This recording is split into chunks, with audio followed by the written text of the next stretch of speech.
Bem-vindo a mais uma videoaula, meus queridos alunos, tudo bem? E boa noite, né? Fazemos vídeos à noite agora. Agora não, né? Já faz um tempinho. Pessoal, a gente está estudando ali sobre os índios, né? A gente está estudando sobre... só recapitulando, né, os nossos estudos anteriores. A gente estava falando ali dos traços coloniais de Portugal, o que eles fizeram, o que eles não fizeram aqui. E não pode ficar por isso mesmo, né? A gente tem que falar, né, da outra herança que a gente conseguiu também, que ficou para nós, que foi a cultura dos índios, né? Não pode falar só de Portugal, Portugal, Portugal, que fez isso e aquilo, e de repente, e aí? E os índios, e os negros, e mais da metade da nossa cultura veio dos negros. Então não é legal a gente esquecer isso, tá, pessoal? Então vamos sempre recapitular isso. Então, já que a gente está falando da arte indígena, depois a gente tem muita coisa para falar da cultura dos africanos. A gente até falou sobre o samba, tem acima lá no meu canal os vídeos que eu fiz lá sobre a história do samba, os traços coloniais e agora, né, a pluralidade dos índios, né? E tem mais ainda sobre a África, mas mais para frente a gente fala, né? Vamos lá, eu tinha falado na aula passada o seguinte: é comum, né, a gente generalizar que índio é tudo igual. Fala em índio, parece que é tudo igual, né? Meu gato tá ali, ó. E parece que é tudo igual, né? Parece que é uma coisa só, que eles fazem a mesma pintura. Eu estou fazendo uma pesquisa, uma especialização, procurando entender mais sobre a linguagem artística primitiva como comunicação, as tatuagens antigas, né, as marcas corporais, a arte em geral como forma de comunicação, principalmente, né, as tatuagens antigas, né, a arte corporal. Estou buscando, estou conhecendo bastante coisa agora, né, coisa que até como professor trabalhando nessa área de pesquisa, né, eu estou pesquisando mais, estou descobrindo mais, né, coisas de outros países. Agora recentemente estou estudando sobre os maores ou maores, né, a cultura mesmo, né, muita gente só entende, só conhece, o maori é aquelas tatuagens, nada, né? Tem a ver, mas nossa, é apenas 0,1%, né? É muito mais do que aquilo. E os índios é a mesma coisa, pessoal. A gente acha que é tudo igual, que as tatuagens ou os símbolos corpóreos é a mesma coisa, né? E quando a gente fala tatuagem, muita gente fica assim: nossa, é tatuagem, mas é uma tatuagem que pode ser removida depois, mas para eles né? Para eles é uma linguagem corporal, os formatos geométricos, as cores usadas, aonde é pintado no corpo, difere do outro índio da outra tribo. É até interessante. E mais para frente, agora ainda não, eu tenho algumas videoaulas minhas que eu já falo das texturas, né, indígenas primitivas. A gente vai estudar isso aí mais para frente. Agora, por enquanto, não. Mas vamos lá. A gente já entendeu ali que os índios não são iguais. Existe muito mais de 10.000 etnias dentro das tribos indígenas. Existem os grupos indígenas. Um fala um dialeto, o outro fala outra língua, o outro usa as cores diferentes, o formato no corpo, outro usa, né, o tipo lá da seita ou a religião deles é totalmente diferente da nossa e a gente tem que respeitar, que não tem nada a ver com a nossa. Eles estavam aqui antes da gente e quem fala que a nossa é melhor ou é a principal? Aí fica aquele jogo, né? Nossa, a de vocês é errada. É muito estranho isso quando a gente chega e fala, né? Inclusive a gente estava estudando sobre os patrimônios, né? E eu estou buscando sobre aquela estátua que se tornou um patrimônio, né, aqui de Franca, que é o símbolo da catequese, né, do índio e o padre que fica ali na Presidente Vargas, né, que quem trouxe para Franca foi o Onofre Gozuen, eu já falei daquela estátua. E o mais interessante, que eu estou buscando agora conhecer um pouco daquela estátua, ela, ela representa a catequização, mas o símbolo dela é do poder, do poderio dos portugueses e dos jesuítas quando chegaram no Brasil, principalmente São Paulo, São Vicente, né? A ideia daquela estátua é o poderio religioso português contra os índios, dizendo: a nossa é a correta, a de vocês é errada. Louco isso, né? Depois a gente fala mais sobre isso. Vamos lá. A gente já sabe ali que há diversas populações indígenas no Brasil. Outra coisa importante a gente falar. Os índios brasileiros, tal. Não, é índio no Brasil, porque essa palavra Brasil veio, né, transformou depois, tal. É uma longa história que por enquanto a gente não vai falar dela, tá? Só uma entre parênteses ali, os índios da etnia Calapalo, né, na aldeia Aula. Vamos lá. Índios da etnia Calapalo, da aldeia Aia. Da aldeia Aia. Né, ela fica em Mato Grosso, em Quarência. Né? É irmão do Clarencio, não é? Quarência. Né? Os efeitos de tinta corporais deles têm muito formato geométrico, abrange ali o vermelho e o preto, e os adornos que os homens usam no corpo. Né? A gente tem uma mania de falar que os adornos ficam para as mulheres e tal. Nessa tribo, os homens que usam, né, os adornos. Né? Caminhando, e tem a dança ali que representa a natureza, e a dança do beija-flor. Quem são? Na década de 50, eu falei isso na aula passada, né, o antropólogo Eduardo Galvão, né, não é o Galvão Bueno, é o Eduardo Galvão, né, desenvolveu o estudo que buscava, né, elencar as semelhanças, né, procurar entender as semelhanças, né, e diferenças entre as tribos. É muito legal isso, porque a gente vê o estilo de casa diferente, o estilo de pintura diferente, fabricação da tinta diferente, né? E hoje, lembra que eu falei que existia mais de 10 mil etnias, né? Isso eu falo muito tempo atrás. Hoje, estima-se que existam menos de 250 etnias. Complicado, né? Isso espalhado pelo Brasil todo, tá? Algumas com grandes populações e outras já desapareceram. Teve até uma tribo, né, que foi um tempo atrás aí, a gente teve uma discussão, né, sobre umas tribos que tem a divisa ali do Brasil e Paraguai. Divisa o Paraguai para nós, né, para os índios ali é tudo uma terra só, né? E uma das últimas tribos que se encontravam lá, né, a partir de que foi 1950 ou 60, já entrou em extinção, né, já acabou. Mas com a ideia, lembra que eu falei dos 10 mil, né, as 10 mil etnias, né? Hoje, mais ou menos, juntando ali aquelas etnias que eu falei acima ali, contabiliza mais ou menos, aproximadamente ali, apenas 800 mil indígenas. Complicado, né? 300 mil já vivem em cidade e os outros 500 ainda continuam na terra deles, só que vivendo não mais da caça como era primitivo, né? Eles estão vivendo do rural, então deixou de ser paleolítico e já se tornou neolítico, né? É onde eles trabalham, tem a sua agricultura.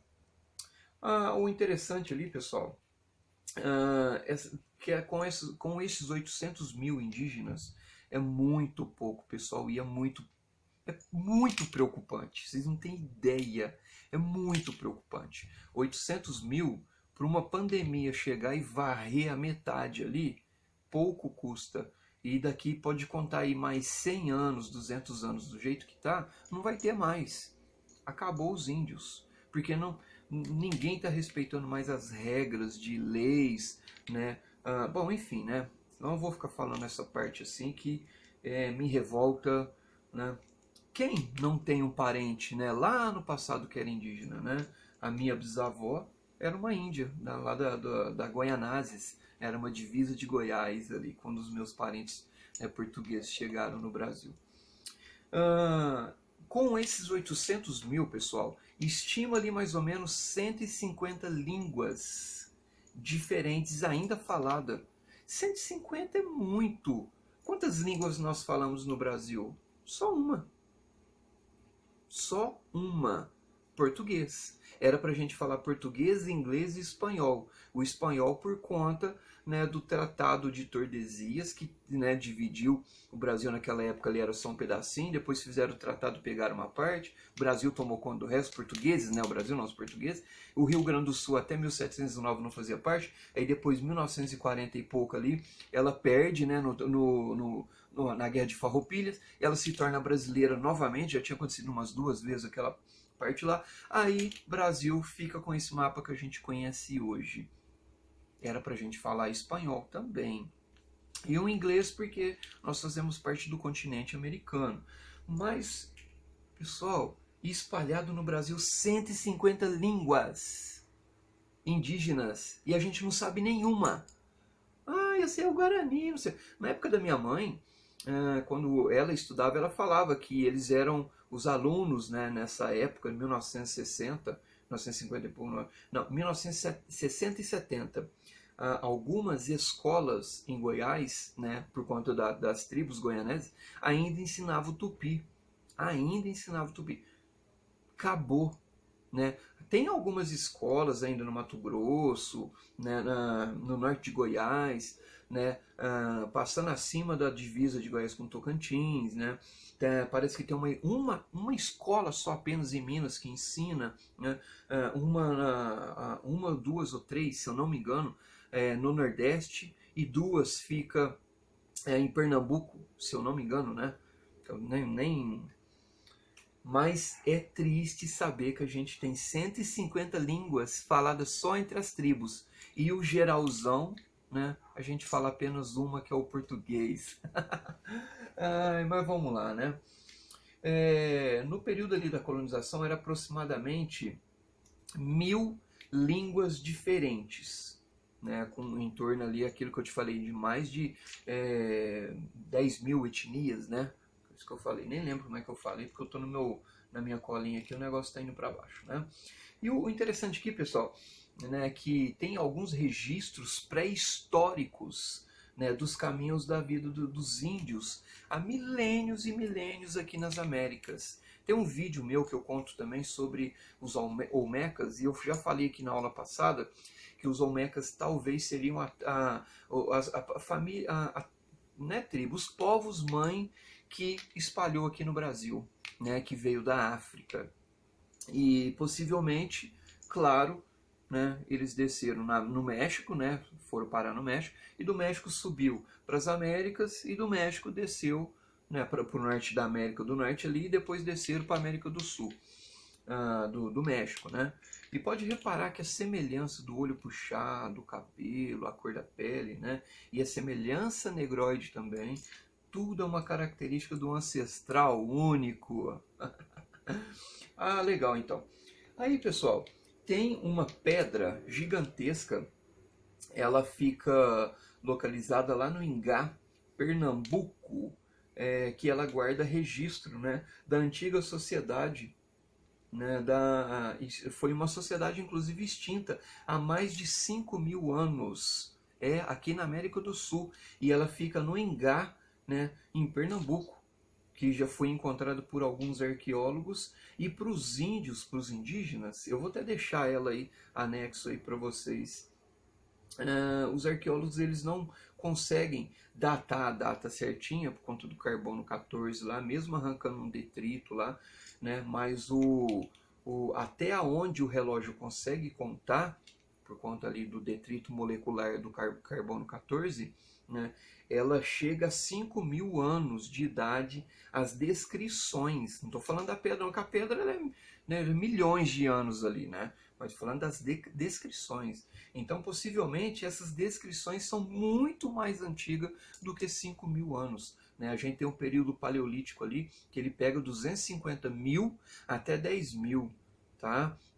Tem umas que contam até 5 milhões, né? Mas da era ali do ser humano, do homem habilis, né? Depois aliás, anterior, o Australopithecus, depois o Neandertal, depois o Sapiens, depois o Homem habilis, depois o Sapiens sapiens, depois o habilis de novo, né? Aí até que chega, né, nos 10 mil anos do período neolítico, dos 10 mil até a Era do Metal, que é em torno ali de 5 a 6 mil anos, né?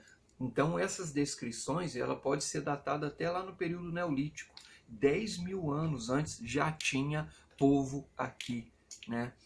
E não estou falando de pouquinho, uns índios só caçando, não. Era muito, uma civilização, né? Depois eu conto mais umas curiosidades das pirâmides que tem no Amazonas, né? Pirâmides, o Stonehenge do Amazonas também.